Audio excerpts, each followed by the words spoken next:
8,000 8,000 बोला ये। और उसका देखिए जो कुर्सी तोड़ रहा है आकर के गुजरात से, उड़ीसा से, बंगाल से, और उसका लाखों लाख रुपया है।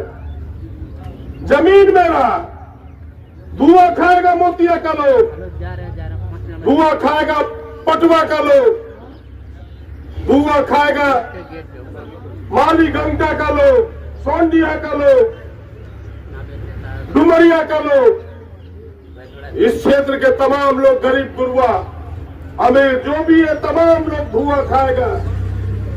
सारी चीज हम सब सहन करेंगे, लेकिन बड़ी बड़ी नौकरी हमारे बच्चे को नहीं मिलेगा। अब जरा उनसे पूछे उनकी डिग्री क्या है, वो भी तो सिंपल पास है, MBA कोई है, कोई बस यही सामान्य, कोई इंजीनियर है। यहाँ के इंजीनियर को वो दर्जा नहीं मिलेगा। ये शोषण है। इस शोषण के खिलाफ मैं बधाई देता हूं तमाम नौजवानों को जो, और इन बहनों को जो भूख हड़ताल पर बैठे हैं, कि आपने लड़ने की चिंगारी जलाई है। आज लेकर ये सेवा बनेगा और आप हिम्मत मत हारिए, पूरी सरकार आपके साथ है। मैं आज बात किया हूं मुख्यमंत्री आपसे, बोला हम न्याय दिलाएंगे। आज हमने उपायुक्त से भी बात की, भाई आपकी ड्यूटी बनती है कि आपके यहाँ शोषण होगा, मजदूरों का शोषण होगा, रैयतों का, क्योंकि यहाँ के स्थानीय सरकार तो डीसी ही हुआ करता है।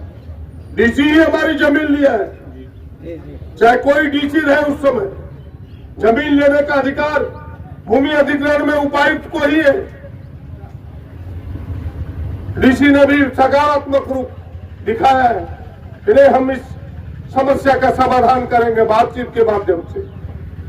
तो हमने कहा कि हम झगड़ना नहीं चाहते, हम भी बातचीत के माध्यम से इसका समाधान चाहते हैं कि कोई डायलॉग हो, कोई बातचीत हो आपस में, वरना ये लड़ाई छोटी मोटी नहीं है।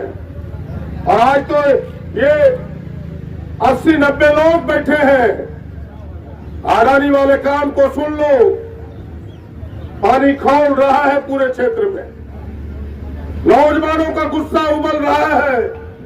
जिस दिन हम हुसील बजाएंगे, अडानी का एक आदमी ना तो बाहर जाएगा, ना तो एक कोयला बाहर जाएगा। केवल हुसील बजाने की देरी है। जिस दिन हुसील बजा देंगे, कोई ताकत नहीं है कितनों पैसे वाले हो जाओ, 50,000 लोग इकट्ठा होगा, कम से कम 50,000 गारंटी के साथ कह सकते हैं कि जब केवल हुसील बजा देंगे तो कितना गुस्सा है इस कंपनी के प्रति। लेकिन हम सावधान करने के लिए आ जाए, यह जो इन बच्चों को आपने हटाया है, इन्हें सौ सम्मान फिर से वापस करो। इन्हें दूसरी कंपनी में भेजना था, इनसे बात करते, इनसे लगता कि भाई ऐसे करते रहोगे फिर 6 महीने में बदल दोगे, इनका तो ब्रेक होगा सेवा। तुम बात करते कि क्या रास्ते हैं, इनसे सहमति लेते, कंसेंट तो जरूरी है। बिना कंसेंट का, बिना कुछ कहे हमारे बच्चों को आप बेदखल कर रहे हैं, तो बेदखल करना हुआ। ये रहता कि आप बेहतर सुविधा दे रहे हो, चलो भाई पहले तुम्हें 25 मिलता था, उस कंपनी में जा रहा है 30,000 हम दे रहे हैं, तो लगता कि चलो भाई बेहतर हमें दिया जा रहा है। लेकिन हमारी सेवा कंटिन्यू रहना चाहिए, सेवा नहीं ब्रेक होना चाहिए। कह रहे कि नहीं, हमने जिस कंपनी को एनोक को लिया था, कल तक जिस एनोक को अपना मान रहे थे आप, आज कह रहे कि ना वो एनोक ने धोखा दिया, हमने अपने मानचित्र से ही उसको हटा दिया है, कहीं भी अब उसको काम नहीं दे रहे हैं, तो आप हमें अडानी में कन्वर्ट कर दीजिए। दिक्कत क्या है, ना रहेगा, कोई झंझट ही नहीं रहेगा, मानचित्र बना रहेगा, बस हम सीधा उसमें मर्ज कर दीजिए कि भाई हम अडानी में आपको मर्ज करते हैं, हमको कोई तकलीफ नहीं होती, हमारा प्रमोशन उसी में हो जाएगा।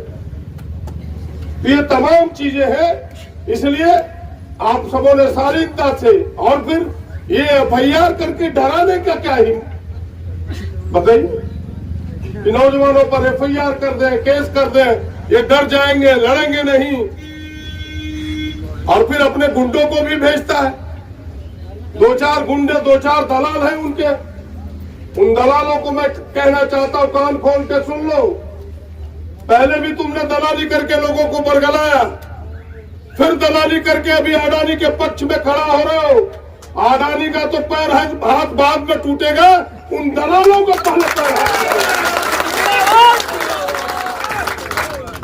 क्या तमाशा किए हुए भाई। कंपनी से किसी को अपनी बात कहने का अधिकार नहीं है, कहेगा ही लोग। उसमें प्रदीप यादव क्यों बीच में आएगा?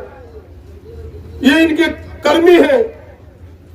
अब कोई लठेत बन जाए, पुलिस आती, स्वागत है, प्रशासन है, उनको आने का अधिकार है।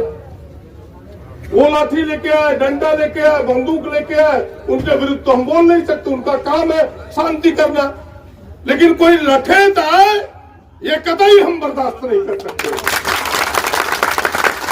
ये कभी ये कदम बेहतर कदम नहीं हो सकता। प्रशासन को भी मैं कहना चाहता हूं कि प्रशासन इसे देखे, किस प्रकार का लठेत का क्यों प्रवेश होता है, इस प्रकार के दलालों का क्यों प्रवेश होता है, जो रैयतों का हक छीने, नौजवानों का हक छीने, और बाद में कहे कि नहीं हमने आपकी लठेती कर दी इसलिए 10 गाड़ी मेरा अधिक चलना चाहिए। तमाशा यही। ऐसे लोगों से बचिए आप सब, ऐसे लोगों से सावधान रहिए, और कंपनी को भी सावधान रहना चाहिए। हम तो बिल्कुल लोकतांत्रिक तरीके में विश्वास करने वाले लोग हैं, शांतिपूर्ण। इसीलिए लोगों ने पूछा कि कैसे लड़े, हमने कहा तुम्हें लड़ना ही है, तुम धरना पर बैठ जाओ।